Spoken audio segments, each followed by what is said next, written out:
Tissue आपने जब समझ लिया है बच्चों, तो ये अब हमको समझना है, we will have to compare this with other organisms also, है ना। यहाँ पे इसका कंपैरिजन जो है वो बहुत ज़्यादा मायने अब रखता है, क्योंकि आपने अलग अलग तरह के सेल्स आपने समझ लिए, आपने सीलिएटेड सेल्स वगैरह देखे, तो अब हमको देखना है कि क्या बाकी के ऑर्गेनिजम्स में we will be able to see the same kind of tissue over there, या फिर उनके पास में कुछ अलग तरह का होता है। क्योंकि देखिए हम यहाँ पर जब अलग अलग digestive system, circulatory system, reproductive system, इन सभी तरह के सिस्टम्स की जब हम बात करेंगे, तो हमको ये जानना बहुत ज़रूरी रहेगा कि क्या उनके पास में वो टिश्यू है।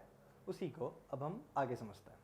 अभी अर्थवर्म की बॉडी की बात करेंगे तो आपको ये सारी चीज़ें पता होना चाहिए, और उसके सबसे इम्पॉर्टेंट बात कि बॉडी तो इसकी सिलेंड्रिकल है ना, उसकी बॉडी जो है वो सिलेंड्रिकल है।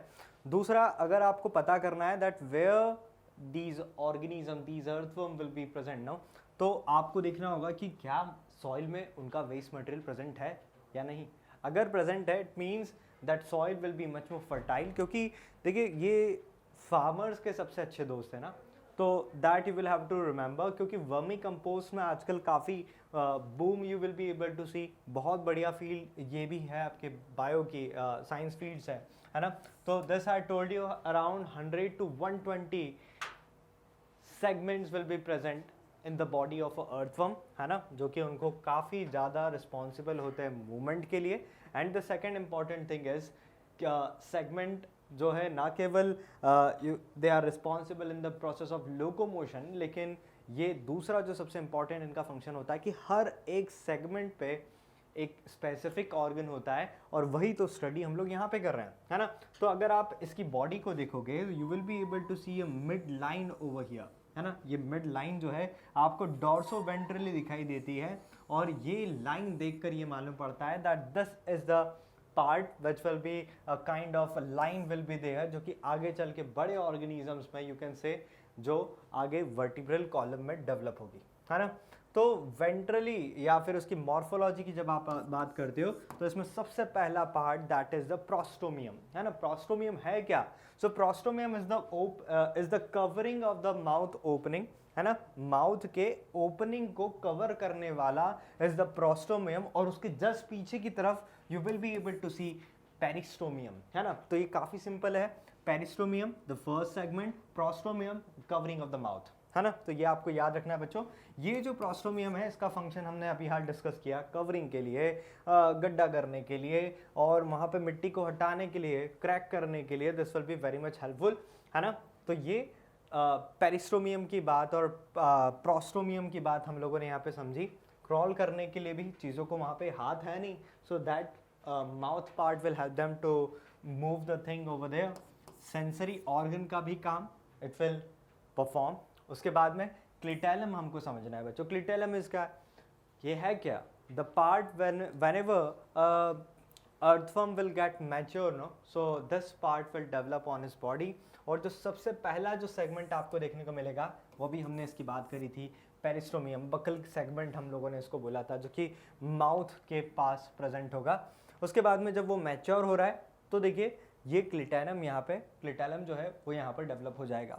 इस क्लिटेलम वाले पार्ट में आपको जेनाइटल पैपिले, मतलब जहाँ पे मेल और फीमेल दोनों अपर्चर देखने को मिलेंगे। उसके बाद में इस क्लिटेलम के ऊपर वाला part will be the pre clitellum. ये क्या है? ये प्री क्लिटेलम पार्ट कहलाता है, और क्लिटेलम के बाद वाला will be known as post clitellum, है ना। तो काफ़ी ज़्यादा हेल्पफुल है। दूसरा और क्या काम करता है? So this clitellum will be responsible to secrete mucus, है ना। लगातार म्यूकस का सिक्रीशन उसकी बॉडी से होता है। क्यों होता है? क्योंकि म्यूकस अगर रहेगा तभी तो अर्थवर्म रहेगा, है ना, मॉइस्चर रहेगा। ये मॉइस्चर यहाँ पर मेंटेन कराता है ना। सिक्रीशन मॉइस्चर म्यूकस के कारण बना रहेगा, और म्यूकस क्यों रहेगा? It will be because of clitellum. फिर कोकून डेवलपमेंट के लिए भी ये काफ़ी रिस्पॉन्सिबल होगा, काफ़ी हेल्पफुल उसके लिए होता है। अगर इसकी बॉडी को डिवाइड किया जाए, you will be able to see 3 parts over there. सबसे पहला इज द सिटे, है ना। ये क्या है? तो ये जो पार्ट है बच्चों, this is a segment, this is the first segment, या फिर बोलें कि क्लिटेलम के सबसे पहला वाला पार्ट जिसको हम लोगों ने प्री क्लिटेलम के नाम से जाना था, दैट विल बी हियर, है ना। कैसा दिखाई देता है, how we will be able to distinguish, how we will be able to find it. तो हम लोगों को ये पॉइंट जरूर से इसमें लिखना है that this is S shape setae, जो कि क्या है, जो कि बाकी के क्लिटेलम वाले पार्ट से अटैच्ड होता है and it will perform its function. उसके बाद में जो दूसरा इसका सबसे इंपॉर्टेंट फंक्शन होता है कि आगे किस दिशा में जाना है, that movement will be decided, that movement is going to be controlled by this pre clitellum part only, है ना। तो लोकोमोशन में भी उसने काफ़ी मदद करी। यहाँ तक नॉर्मल सारे फंक्शंस, नॉर्मली उसकी बॉडी कैसी दिखाई देती है, what kind of things will be there, that we have understood, that we have discuss. Now we need to know about the alimentary canal. अब देखिए खाता क्या है, दैट यू नो, है ना। तो वो डाइजेस्ट कैसे हो जाता है, वो कहाँ से कहाँ मूव होता जाता है, that we need to understand. तो सबसे पहले माउथ वाले पार्ट को समझते हैं कि माउथ वाला पार्ट एक्चुअल में है क्या। सो mouth is the opening, right? With the help of that they will be able to eat whatever food they eat. तो सबसे पहली जो ओपनिंग है यहाँ पर, दैट इज पेरिस्टोमियम, है ना। पेरिस्टोमियम कहाँ पर है, ये जो आपकी हैंगिंग कवरिंग आपको देखने को मिल रही है उसके माउथ वाले पार्ट पे, है ना। और जो सबसे पहला सेगमेंट है, द फर्स्ट सेगमेंट जिसको हम लोगों ने बोला प्रोस्टोमियम, है ना, उसको हम लोगों ने बोला है प्रोस्टोमियम। जो प्रोस्टोमियम है उसके बाद में दूसरा एलिमेंट्री कैनाल का सबसे important part is buccal cavity, first से लेकर थर्ड सेगमेंट तक ये रहता है। अब देखिए यहाँ पर पहले से लेकर तीसरे तक हम लोगों ने बात तो की है, वैसे ही इसके बाद में जितने भी ऑर्गन्स को, जितने भी पार्ट्स को हम देखेंगे, वो सारे पार्ट में आपको सेगमेंट जरूर से याद रखना है, क्योंकि जो 100 से लेकर 120 सेगमेंट की बात अभी तक हम लोगों ने जो यहाँ पे की है, इसमें हर एक सेगमेंट का एक इम्पॉर्टेंट रोल और उसके साथ में जुड़ा हुआ एक स्पेसिफिक ऑर्गन होता है।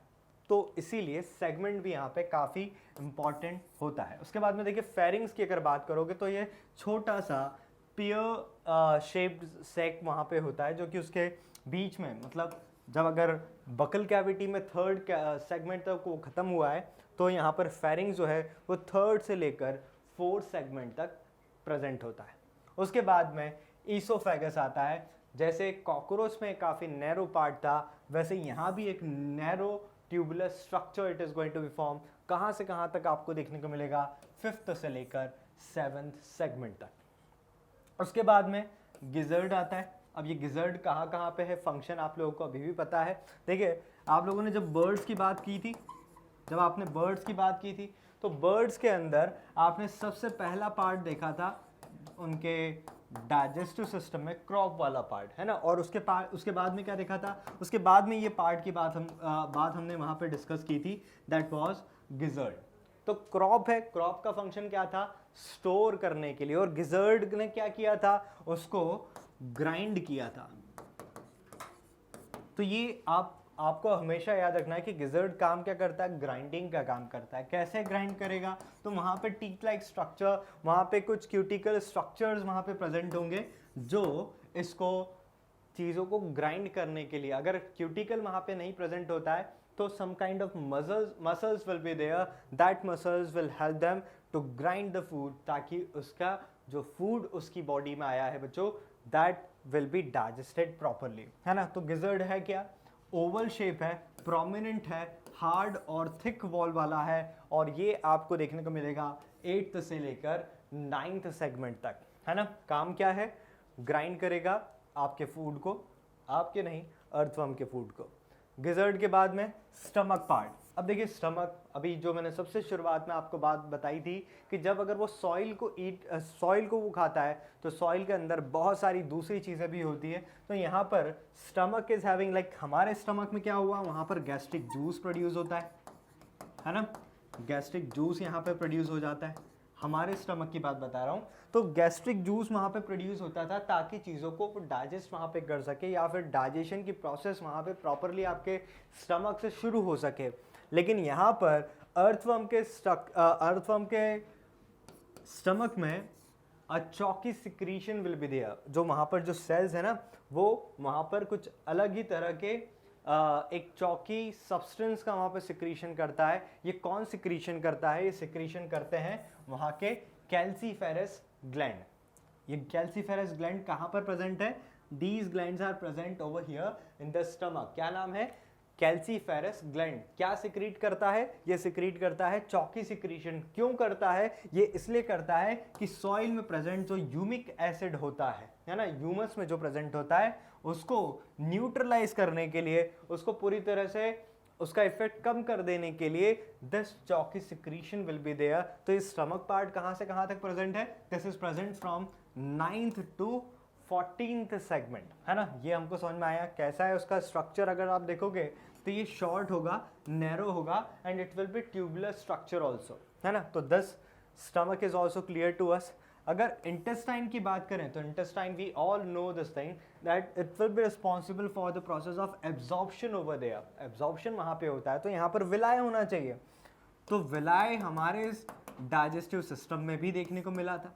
किया क्या था उसने? This was responsible to increase the surface area for the absorption. ये क्या करता था? ये सरफेस एरिया बढ़ा देता था जिससे एब्जॉर्प्शन जो है वो ज़्यादा से ज़्यादा हो पाता था चीज़ों का, फूड का जो एब्जॉर्प्शन है वहाँ पर हो पाता था। लेकिन जब आप अर्थवर्म की बात करोगे तो अर्थवर्म के पास में यहाँ पे some kind of special foldings will be there, और इन फोल्डिंग्स को हम लोग बोलेंगे टिफ्लोसोल, है ना। Typhlosole will be a kind of folding which will be present in their intestine, जो हम बोल सकते हैं कि अर्थवर्म की विलाय का नाम क्या है? So it will B typhlosole. What it will be called? Typhlosole. कहाँ से कहाँ तक प्रेजेंट है? तो ये जो प्रेजेंट होंगे आपके जो इंटेस्टाइन पार्ट जो है that will be present from the 26th segment to till 35th segment, है ना। और ये काम क्या करता है? It will be responsible for the digestion, for the absorption of the food. और कैसे एब्जॉर्प्शन ये हो पाता है? That will be because of typhlosole. उसके बाद में फाइनली जो भी बचा हुआ वेस्ट मटेरियल यहाँ पे होगा that will be excreted out from the, और you can say through this anus, it will be removed out, it will be excreted out. तो जो अपर्चर है that will be the same जैसा बाकी के सारे ऑर्गेनिजम्स में आपको देखने को मिलेगा। तो ये अर्थवर्म के फूड का एक पाथवे हम लोगों ने यहाँ पे एक फ्लो चार्ट के फॉर्म में आप समझ लीजिए डिस्कस किया है। So now we need to understand कि कैसे ये खाना जो है वहाँ पे प्रोसेस हुआ था। तो ये देखिए this diagram we need to discuss. देखिए यहाँ पे सबसे पहले माउथ वाले पार्ट से शुरुआत हुई थी। कहाँ पर प्रेजेंट है? सेगमेंट इज फर्स्ट सेगमेंट, है ना। पहला सेगमेंट किसका था? आपका पेरिस्टोमियम और प्रोस्टोमियम हम लोगों ने वहाँ पे डिस्कस किया। उसके बाद में बकल चैम्बर जहाँ पे सारा खाना वहाँ पे इकट्ठा होगा। Then the food will reach to the pharynx part, जो कि काफ़ी नैरो सा पाथ हो जाने वाला। देखिए ईसोफेगस काफ़ी नैरो हो गया as compare to the buccal chamber और अदर मसल्स ओवर देयर। उसके बाद में गिजर्ड आया जिसने खाने को यहाँ पे ग्राइंड किया। कैसे ग्राइंड किया? इसने मसल्स की मदद से या फिर कुछ क्यूटिकल स्ट्रक्चर वहाँ पर प्रेजेंट थे उस गिजर्ड के अंदर, जिसकी मदद से इन्होंने फूड को ग्राइंड कर लिया। फाइनली स्टमक पार्ट में क्या हुआ? चॉकी सिक्रीशन विल बी देयर। इसने क्या प्रोड्यूस किया है? यहाँ पर कुछ चॉकी सिक्रीशन किया है। क्यों किया था? वो इसलिए क्योंकि वहाँ पर जो ह्यूमिक एसिड प्रेजेंट है उसको न्यूट्रलाइज करने के लिए। फाइनली क्लिटैलम वाला पार्ट आता है ना। क्लिटैलम वाला पार्ट जो है बच्चों, ये मैंने आपको बताया था कि जब वो मैच्योर हो जाएगा पूरी तरह से then we will be able to see. और इसने क्या किया था? उसके कैकम जो है वहाँ पर डेवलप कराने के लिए, नए बेबीज़ को वहाँ पे बर्थ देने के लिए इट वॉज रिस्पॉन्सिबल। उसके बाद में इंटेस्टाइन में हमने टिफ्लोसोल देखा। टिफ्लोसोल के कैसा दिखाई देता था? तो ये देखिए यहाँ पे इंटेस्टाइनल कैकम, जो इस तरह की फोल्डिंग्स हमको यहाँ पे दिखाई दे रही है, these foldings are responsible for the process of absorption. तो ये आपका अर्थवर्म का जो डाइजेस्टिव सिस्टम है वो यहाँ पर पूरा होता है। उसके बाद में हम लोग सर्कुलेटरी सिस्टम की बात करते हैं कि अर्थवर्म के अंदर किस तरह का सर्कुलेटरी सिस्टम दिखाई देगा। अगर हम उसके सर्कुलेशन की बात करें, है ना, तो सर्कुलेशन हो क्या रहा है, देखिए हार्ट यहाँ पे प्रेजेंट है, उसके बाद में वेसल्स यहाँ पे प्रेजेंट है, तो जो फ्लो ऑफ ब्लड यहाँ पे हो रहा है that will be unidirectional. Flow of blood क्या है, यूनी डायरेक्शनल ब्लड फ्लो हमको यहाँ पर देखने को मिल जाएगा, है ना। वेसल्स यहाँ पे प्रेजेंट है और हार्ट यहाँ पे प्रेजेंट है, तो हार्ट दिखाई कैसा देता है, तो देखिए ये यहाँ पर छोटे छोटे इस तरह का चेम्बर्स वाला, we will be able to see a heart, जितने भी ये इनवर्टिब्रेट्स होते हैं, you will be able to see this kind of heart in them, और वेसल्स भी यहाँ पे दिखाई दे रही हैं which will help them in the process of secretion और absorption of food over here. Finally जो यहाँ पर जो सिलोमिक कैविटी होगी, उसी कैविटी से ये वेस्ट मटेरियल को अपना फिल्टर आउट करके they are going to excrete out from the body. उसके लिए सर्कुलेशन यहाँ पे होना बहुत ज़्यादा ज़रूरी होता है ना। तो सर्कुलेटरी सिस्टम यहाँ पे समझते हैं किस तरह से यहाँ पे इसके हार्ट की फंक्शनिंग हो पाएगी। तो फेरेटिमा क्या था, ये वो इंडियन स्पीशी है अर्थवर्म की जो आपको इंडिया में देखने को मिलेगी।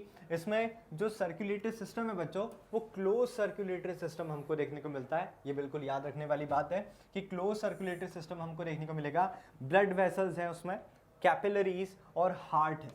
यहाँ पर जो the blood you will be able to see no, उसमें ब्लड कार्पसल्स के बाद में आपको उसी ब्लड के अंदर हीमोग्लोबिन भी देखने को मिलेगा, है ना। What we will be able to see, haemoglobin हम लोगों को वहां पर देखने को मिलेगा। और ये कन्फाइंड वे में ये जो हार्ट है this will be able to circulate blood throughout the body, लेकिन किस तरह से यहाँ पे फिल्ट्रेशन होगा ये मैंने आपको यहाँ पे एक्सप्लेन किया है। हार्ट जो है उसमें चेम्बर नहीं है ना, यहाँ पे कोई भी अलग अलग चेम्बर्स आपको नहीं देखने को मिलेंगे। ये जो हार्ट है वो खुद ही 4 पेयर हमको यहाँ पर देखने को मिलेंगे, जो कि 7th से लेकर 9th सेगमेंट तक आपको वहाँ पर देखने को मिलेंगे। आपने डायग्राम में अभी देखा था कि किस तरह से वो प्रेजेंट थे, पूरी तरह से जो वेसल्स से कनेक्टिविटी उसको वहाँ पर दी हुई थी। इस तरह से कुछ हार्ट आपको यहाँ पर देखने को मिलेगा। ये 4 पेयर्स कुछ इस तरह से देखें,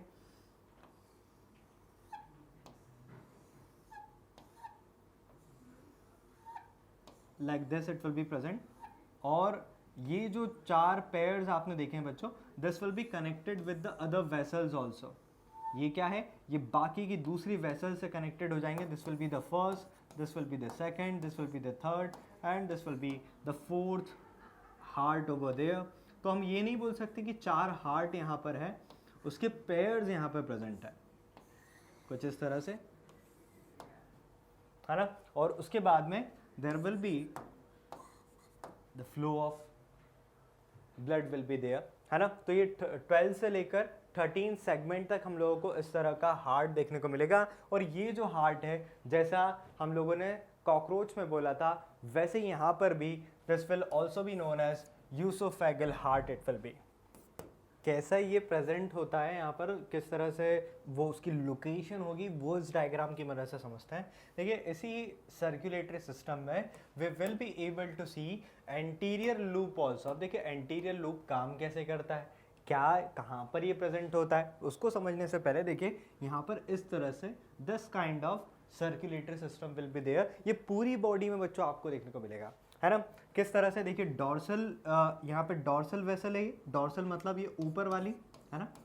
डॉर्सल वेसल आपकी ये ऊपर वाली हो जाएगी, और नीचे जो है ये आपकी वेंट्रल वेसल है ना। अब दोनों यहाँ पर मिक्स तो हो रही है, मिल तो रही है, लेकिन कैसे मिल रही है, देखिए यहाँ पर ये पहला, दूसरा, तीसरा और ये चौथा, आपको 4 पेयर जो है ये आपको पेयरिंग ऑफ हार्ट भी देखने को मिल रही है। पहला पेयर, दूसरा पेयर, है ना, इस तरह से।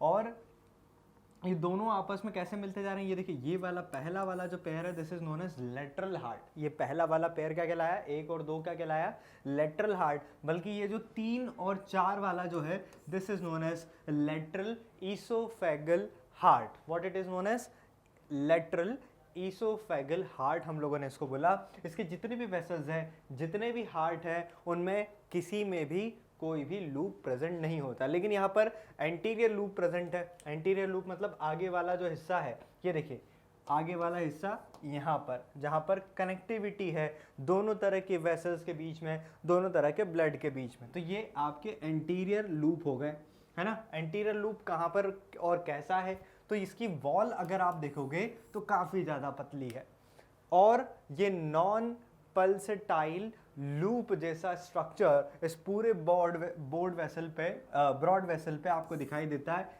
कोई किसी तरह की वेसल यहाँ पर नहीं, वॉल्व यहाँ पर नहीं देखने को मिलता है, और ये प्रेजेंट होता है 10th से लेकर 11th सेगमेंट तक, है ना। तो ये लोकेशन आपके एंटीरियर लूप की कहाँ पर प्रेजेंट है, 10 से लेकर 11 तक। कैसा है, ये थिन है ना, और दोनों को एक कनेक्ट कर देने वाला है आपके डॉर्सल और वेंट्रल वेसल्स को। इसमें जितनी भी ब्लड वेसल्स है ये पूरी बॉडी में रन करती जाती है, और सारी चीज़ों का सर्कुलेशन उस अर्थवर्म की बॉडी में कर पाती है।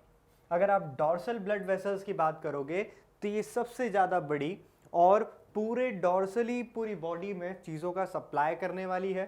साथ में एलिमेंट्री कैनाल के ऊपर वो चलेगी, उसके एक एंड से कनेक्ट होती है, और it will also help them कि सारे जो सर्कुलेशन वहाँ पर हुआ है, तो एक्सक्रीशन मतलब यहाँ पे फिल्ट्रेशन जो है वो भी यहीं से होता जाएगा। इस डॉर्सल वेसल के अंदर आपको यहाँ पे वॉल्व देखने को मिल जाएंगे, और ये क्या करती है, रिसीव कर रही है ब्लड को कहाँ से, बाकी के सारे पार्ट से, और फिर उसको सप्लाई कर देती है बाकी पूरी बॉडी को, है ना। तो वेंट्रल की बात करें तो वेंट्रल जो है ये भी पूरी बॉडी में एक्सटेंड होता है, एक एंड से दूसरे एंड के तरफ तक ही जाता है, लेकिन इसमें कोई वॉल नहीं होते हैं। वॉल कहाँ पे प्रेजेंट है, वॉल केवल डॉर्सल ब्लड वेसल में प्रेजेंट है, वेंट्रल ब्लड वेसल में एक भी वॉल्व यहाँ पर प्रेजेंट नहीं है। हार्ट में भी नहीं है, लेकिन वेंट्रल वेसल में देखने को मिलेगा। और ये क्या कर रही है, ये डिस्ट्रीब्यूशन करती है, कलेक्शन का काम डॉर्सल करेगी, नीचे वाली यहाँ पर डिस्ट्रीब्यूशन का काम करेगी। तो ये डॉर्सल और वेंट्रल वेसल्स की बात आपने की। ब्लड ग्लैंड्स क्या है, ब्लड ग्लैंड्स कहाँ पर कहाँ से कहाँ तक प्रेजेंट है, तो 4, 5, 6 के अबो ये फेरेंजियल मास वहाँ पर प्रेजेंट होता है, जो कि रेड कलर का बॉडी, यहाँ पर रेड कलर के कुछ फॉलिकुलर बॉडीज़ का प्रोडक्शन करती है। इन्हीं को ब्लड ग्लैंड्स बोला जाता है, और ये ब्लड ग्लैंड्स जो है ये ब्लड कार्पल्स का प्रोडक्शन करती है, और आपके हीमोग्लोबिन का भी, है ना। तो हीमोग्लोबिन क्या करेगा, haemoglobin will help in the transportation of gases, transportation of gases ये करवा देता है। और उसके बाद में कार्पसल्स का फंक्शन आपको पता है, इसमें फेगोसाइटिक सेल्स भी आपको देखने को मिलेंगे। देखिए तो ब्लड की बात आ ही गई, तो ब्लड जो है वो कैसा है, कलरलेस प्लाज्मा इसमें प्रेजेंट है, ब्लड सेल्स भी वहाँ पर प्रेजेंट है। क्या क्या है, ब्लड सेल्स वहाँ पर प्रेजेंट है, और कलरलेस प्लाज्मा भी इसमें प्रेजेंट है। इसमें जो हीमोग्लोबिन प्रेजेंट है वो यहाँ पर गैसेस के ट्रांसपोर्टेशन के लिए काफ़ी मददगार होगा। दूसरा, यहाँ पे जो ये ब्लड है वो कई सारे सेल्स को अपने साथ में लेकर जाता है। कैसा सेल है उसमें ल्यूकोसाइट भी है, जो कि फेगोसाइटिक नेचर के होते हैं। और इस जब माइक्रोब्स के साथ में रह रहा है, माइक्रोब्स ही तो है, सॉइल में है क्या, माइक्रोब्स ही तो है, तो उनको यहाँ पर किल करना है। मतलब उसके पास में एक इम्यून सिस्टम भी है, जो कहीं ना कहीं उसकी काफ़ी ज़्यादा मदद कर रहा है। सर्कुलेटरी सिस्टम के बाद में we need to know about the excretory system also, क्योंकि देखिए डाइजेस्टिव सिस्टम आपने समझा, चीज़ों को सर्कुलेट भी करा दिया, अब ज़रूरत होगी उसकी बॉडी से वेस्ट को बाहर निकालने की। So this kind of excretory system they have. देखिए माउथ से कनेक्टिविटी इसकी है, माउथ है ना, फिर बकल कैविटी यहाँ पर है, इसके अंदर नेफ्रिडिया है। ये नेफ्रिडिया यहाँ पे सबसे इंपॉर्टेंट है। अगर नेफ्रिडिया प्रेजेंट है मतलब यहाँ पर एक्सक्रीशन हो रहा है। फिर देखिए फेरिंग्स वाला पार्ट, ब्लड ग्लैंड्स आपने देख ली, ये ब्लड ग्लैंड्स है ना। ब्लड ग्लैंड्स क्या करती है, पूरी बॉडी में चीज़ों का हीमोग्लोबिन और ब्लड कार्पसल्स का प्रोडक्शन वो वहाँ पे करेगी। वैसे ही यहाँ पे टफ्ट ऑफ नेफ्रिडिया, तो यहाँ पे नेफ्रिडिया जो है वो अलग अलग बॉडी सेगमेंट्स में ये नेफ्रिडिया पोर वहाँ पे प्रेजेंट होंगे, और अलग अलग बॉडी सेगमेंट में इनका अलग तरह का फंक्शन होगा। कैसे, देखिए नेफ्रिडिया की बात हम लोग करते हैं। सबसे पहले शुरुआत हो रही है यहाँ पे फेरेंजियल से। तो यहाँ पे 3 टफ्ट आपको देखने को मिलेंगे, कहाँ कहाँ पे, 4, 5 और 6 सेगमेंट के अंदर। इंटेग्यूमेंट्री, तो ये जो लाइनिंग यहाँ पे बॉडी वॉल जो है वो तीसरे से लेकर लास्ट तक वो जाकर ओपन होगी उसकी बॉडी सरफेस है। मतलब देखिए बॉडी सरफेस के थ्रू, यहाँ पे कोई भी बॉडी सरफेस के थ्रू जो म्यूकस जो प्रोड्यूस हो रहा है उसी से यहाँ पे वेस्ट मटेरियल भी कई बार बाहर उसकी बॉडी से पहुँचा दिया जाएगा। और उसके बाद में आता है सेप्टल। सेप्टल मतलब उसके वही जो सेगमेंट वहाँ पे प्रेजेंट है, कौन से, तो इंटर सेगमेंटल सेप्टा वहाँ पे जो प्रेजेंट है दोनों साइड पर, फ्रॉम 15 टू द लास्ट, है ना। और ये जाकर ओपन होता है किसके अंदर, इंटेस्टाइन के अंदर सेप्टल ओपन हो जाएगा। अलग अलग यहाँ पे जो नेफ्रिडिया है वो लगभग एक जैसा स्ट्रक्चर ही उनका हमको देखने को मिलेगा, लेकिन यहाँ पे फंक्शन जो है वो अलग हो जाएगा। जैसे यहाँ पर नेफ्रिडिया की बात अगर हम कर रहे हैं तो नेफ्रिडिया क्या कर रहा है, रेगुलेट कर रहा है। किस चीज़ को रेगुलेट कर रहा है, कि ब्लड के वॉल्यूम को, उसके कंपोजिशन को, और बाकी की बॉडी में किस तरह से वहाँ पे चीज़ें प्रेजेंट है। देखो इसको हम कुछ एग्जाम्पल से समझते हैं कि सेगमेंट से यहाँ पर ये कनेक्टिविटी हमको देखने को मिलेगी, है ना। यहाँ पर जैसे ये ओपनिंग है तो इस ओपनिंग से यहाँ पर एक फ्लूइड जो है वो अंदर की तरफ यहाँ पे मूव करता है। इसी फ्लूइड में यहाँ पर जो यहाँ पे सीका जो होता है ना, उसमें यहाँ पर चीज़ों का रीअब्जॉर्प्शन यहाँ पे हो जाएगा और जितना भी वेस्ट मटेरियल होगा वो आगे की तरफ यहाँ पर फॉरवर्ड कर दिया जाएगा इस ब्लड लिम्फ के साथ में। तो देखिए कैसा यहाँ पर दिखाई दे रहा है, ये आपको यहाँ पे दिख रहा है, ये है आपका ब्लैडर सेप्टम, है ना, ब्लैडर, और ये सेप्टम, है ना। ये आपका सिलेटेड फनल है। सिलेटेड फनल क्या करेगा, एक सेगमेंट से दूसरे सेगमेंट में कनेक्टिविटी देता है।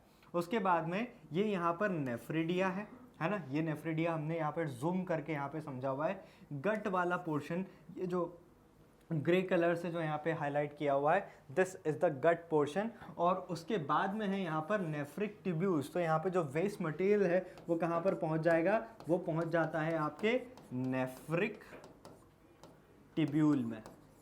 जब वो नेफ्रिक ट्यूब्यूल में पहुंचा, सारा वेस्ट मटेरियल उससे बाहर निकाल दिया जाएगा और यहाँ पे जो कैपिलरी नेटवर्क है, या फिर बोले कि उसके थ्रू होता हुआ नेफ्रिडियोपोर से ये वेस्ट मटेरियल यहाँ से बाहर उसकी बॉडी से पहुंच जाता है।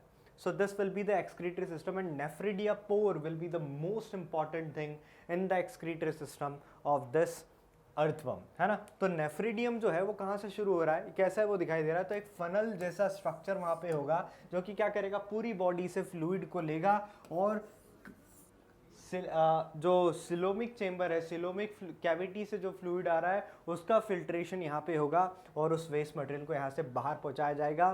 फनल आपस में कनेक्ट होंगे नेफ्रिडिया में और वो डिलीवर करेंगे इस वेस्ट मटेरियल को उस पोर की तरफ। फाइनली वो surface of the body wall से डाइजेस्ट होकर आपकी बॉडी से, उसकी बॉडी से ये बाहर ये वेस्ट हो जाता है ना। तो ये तो रही एक्सक्रीटरी सिस्टम की बात। उसके बाद में इसके रिप्रोडक्शन की, क्योंकि देखिए एक ही बॉडी में जब दोनों तरह के ऑर्गन्स प्रेजेंट है, दोनों तरह के कैरेक्टर प्रेजेंट है, यहाँ पे मेल भी है, इसी के अंदर मेल कैरेक्टर भी है और उसी के अंदर फीमेल कैरेक्टर भी है। दोनों तरह के कैरेक्टर यहाँ पे इसके अंदर देखने को मिल रहे हैं, है ना। एक ही बॉडी में दोनों सिस्टम कैसे प्रेजेंट है। देखिए ये वाला पोर्शन जो है ये स्पर्मेथिका है। स्पर्मेथिका में यहाँ पर ये बोल सकते हैं कि चीज़ों का प्रोडक्शन यहाँ पे होगा। कैसी चीज़ों का प्रोडक्शन होगा, जब एक एक करके हम लोग समझेंगे।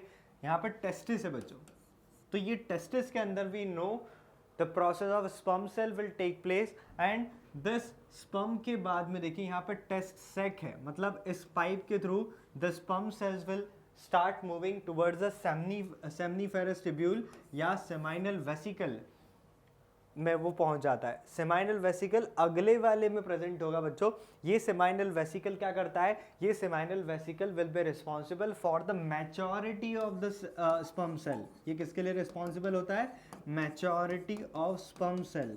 यहाँ पे स्पर्म सेल जो है वो मैच्योर होता है ना। और उसके बाद में क्या होता है कि मेल के पास में दो ओपनिंग्स यहाँ पर देखने को मिलती है। ये देखिए दो अलग अलग ओपनिंग है। तो ये जो स्पर्म्स जो यहाँ पे पूरी तरह से मैच्योर हो चुके हैं, they will start moving towards the opening, है ना, जो वहाँ पर जेनाइटल अपर्चर या ओपनिंग जो हमको देखने को मिल रही है उसकी तरफ। ये जो येलो कलर का पाइप आपको दिखाई दे रहा है, दिस इज नोन एज वास डेफरेंशिया, है ना, ये वास डिफरेंस यहाँ पर देखने को मिल रहा है। और फाइनली ये जो है ये यहाँ पर पहुँचते हैं, this is known as prostate gland.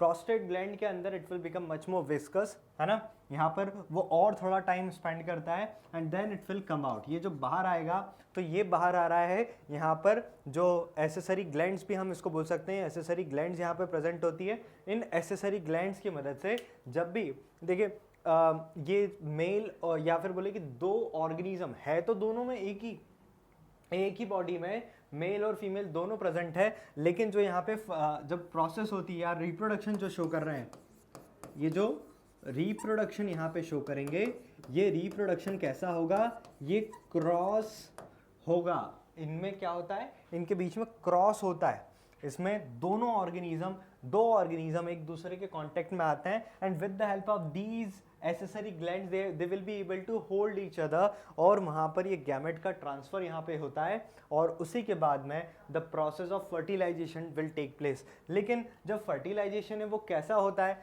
तो प्रोसेस ऑफ फर्टिलाइजेशन जो है वो यहाँ पर एक्सटर्नल देखने को मिलती है। एक्सटर्नल फर्टिलाइजेशन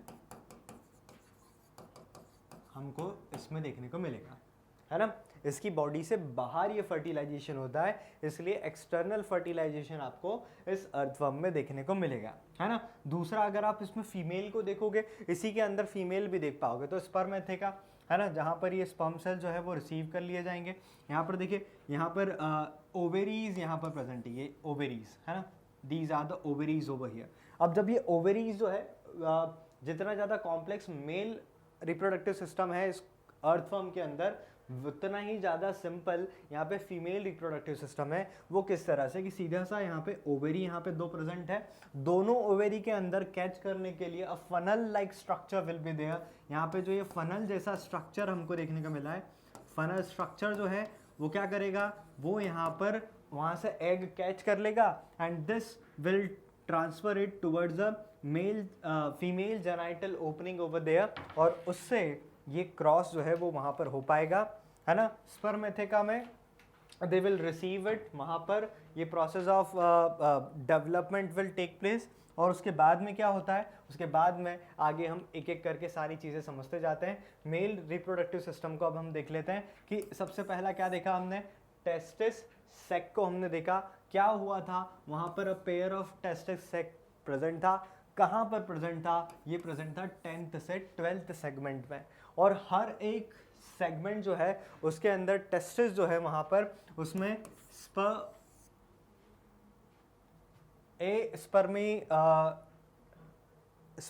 स्पर्मिसिडल फनल वहाँ पर हमको देखने को मिला था, और वो जो स्पर्मिसिडल फनल जो है वो वहाँ पर इस बोलना चाहिए कि स्पर्म वहाँ पे प्रोड्यूस हो जाएगा और finally it will move towards the testis. ये देखिए टेस्टिस के अंदर यहाँ पर दो अलग अलग पेयर्स हमको टेस्टिस देखने को मिल रही है, ये भी 10th से लेके 11th सेगमेंट में देखने को मिलेगी, और हर एक टेस्टिस जो है वो anterior wall of each testis sac से डेवलप हो रही है। इमेच्योर स्पर्मेटोजोआ यहाँ पे प्रोड्यूस होते हैं और वो इंटर करते हैं टेस्टिस सेक के अंदर, अपने रास्ते पे आगे चलते हुए सेमाइनल वेसिकल में वो पहुंचते हैं, वहाँ पर मैच्योर होंगे and then they will be ready to fertilise the female gamete, है ना। उसके बाद में अगला सेमाइनल वेसिकल जहाँ पे मैच्योर ये स्पर्म सेल्स होंगे। तो ये दो पार्ट हमको यहाँ पे देखने को मिलेंगे, ये आपके 10th से लेके ये भी 11th सेगमेंट तक प्रेजेंट होंगे। सेमी ड्यूकल फनल यहाँ पर हमको देखने को मिलेगा, अ फाइन ट्यूब जिससे कनेक्टेड होगा वास डिफरेंस की मदद से sperm cells will be able to move. Finally vas deferentia जो है कितने पेयर्स प्रेजेंट है बच्चों, यहाँ पर दो पेयर हमको प्रेजेंट दिखाई देते हैं। स्पर्मिसिडल फनल यहाँ पर आगे की तरफ जाता है और वो डेवलप हो जाता है वास डिफरेंस में। वास डिफरेंस आगे बॉडी की तरफ बढ़ेगा और 18 सेगमेंट पर 18th वाले सेगमेंट पर जाकर इसकी एक ओपनिंग हमको वहाँ पर देखने को मिलेगी। ये ओपन होता है, ये ज्वाइन करता है किसमें, ओपनिंग किसके बाद में देखने को मिल रही है, प्रोस्टेट डक्ट के बाद में, प्रोस्टेट ग्लैंड के बाद में, और ये प्रोस्टेट ग्लैंड जो है वो यहाँ पर एक ओपनिंग यहाँ पे देती है, that will be known as male genital aperture, जिससे ये स्पर्म सेल जो है वो बाहर आते हैं। फिर प्रोस्टेट की बात भी समझ लें तो ये जो पेयर है बड़े बड़े या फिर लार्ज यहाँ पर प्रोस्टेट ग्लैंड का जो हमको देखने को मिलेगा, ये अर्थवर्म में प्रेजेंट होंगे। ये जो ग्लैंड्स है ये सिचुएटेड होती है, एक्सटेंडेड होती है 6th से लेकर 21st सेगमेंट तक, और सिक्रीट करती है, ये सर्व करती है as a medium to transfer sperm, है ना। ये मेल की बात हुई। वैसे ही एसेसरी ग्लैंड, ये भी काफ़ी इंपॉर्टेंट चीज़ कि जिसकी मदद से they will be able to transfer it, है ना। कॉपुलेशन जो है वो इसकी मदद से दोनों ऑर्गेनिज्म, दोनों वर्म्स जो है वो एक दूसरे को होल्ड यहाँ पे कर पाएंगे। ये कहाँ पे प्रेजेंट होती है? This will be present at the 17th to the 19th segment. ये ग्लैंडुलर मास यहाँ पर होता है, जिससे हम बोल सकते हैं कि दोनों एक दूसरे को होल्ड वहाँ पर कर पाएंगे। उसके बाद में फीमेल की बात यहाँ पे होती है कि फीमेल रिप्रोडक्टिव सिस्टम कैसा है, तो ये इसकी शुरुआत ओवरीज से होती है। कैसे दिखाई देती है? ये वाइट माइन्यूट मासेस हैं। ओवरीज अटैच होती है प्रोस्टेरियर सरफेस से, कहाँ पर प्रेजेंट है? 12 से लेकर 13 सेगमेंट पे, और ओवा का सिक्रीशन, ओवा का प्रोडक्शन के लिए रिस्पॉन्सिबल ये होती है। ओविडक्ट, जिसके थ्रू ये मूव करेंगे। यहाँ पे 2 ट्यूब आपको देखने को मिलेगी। इमीडिएटली उसके बाद में एक फनल जैसा स्ट्रक्चर हम लोगों ने वहाँ पर दिखा था, तो ओवेरियन ट्यूब्स यहाँ पर हो गई। ओविडक्ट, है ना, क्या कवरेज कर रही है? ये बॉडी वॉल को ओपन कराती है बाहर की तरफ, जेनाइटल अपर्चर की तरफ जाकर। 14th सेगमेंट पे ये प्रेजेंट होता है। देखिए ये 14 पे है और मेल वाला 18 पर है ना। यहाँ पर जो मैच्योर ओवा जो है वो लिबरेट आउट होता है ओवेरी से, और उसको रिसीव करती है ओविडक्ट। ओविडक्ट उसको रिसीव करने के बाद में उसको फाइनली पहुँचा देती है किसकी तरफ? कोकून के थ्रू फीमेल जेनाइटल अपर्चर की तरफ। फीमेल जेनाइटल अपर्चर के बाद में स्पर्मेथिका की बात हम लोगों को यहाँ पे समझनी है। कहाँ पर प्रेजेंट है? 6th से लेकर 9th सेगमेंट पर ये प्रेजेंट होगा। Outside the open to the outside through the spermathecal pores, और ये वेंट्रोलेटरली सक्सेसिव ग्रूव्स हमको वहाँ पर देखने को मिलेंगे, जो कि ऊपर के सेगमेंट्स में हम लोगों ने डिस्कस किया था। फिर ये क्या करते हैं? ये रिसीव करते हैं और स्पर्म सेल को स्टोर अपने पास में कर लेंगे, और बाद में इसी से process of copulation will take place, है ना। तो ये हमने इसके अर्थवर्म के बारे में यहाँ तक हम लोगों ने समझा। Now you people know about these organisms and what kind of tissue they have, that also you know.